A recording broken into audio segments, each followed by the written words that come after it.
كلشي تفرج الاخوان البارح في الماتش ديال المنتخب، شاف ديك الروينه اللي وقعات، يعني شاف دوك المشاكل اللي وقعوا، شاف المنتخب في التيران. وهادشي الاخوان راه عادي بسبب داكشي اللي وصل للمنتخب.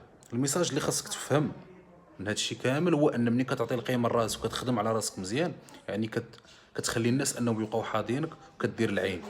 يعني اي حاجه ولا داكشي علاش فين ما كانت شي تظاهره ولا شي حاجه ديال المنتخب الا وكتلقى كلشي كيهضر عليها وكلشي كيعلق عليها، خصوصا واحد الجاره. يعني في اي حاجه كتلقاها هي الاولى كتهضر. علاش؟ لان درتي واحد القيمه لراسك. يعني ضروري غتلقى كلشي حاط عليك العين، كلشي باغي يعرف، كلشي باغي كيتسنى امتى تطيح. ولكن انت لا، مكاينش، ديما حاضر، كاينش المزاح. كاين اللي غيفهم، كاين اللي ما غيفهمش. ميساج.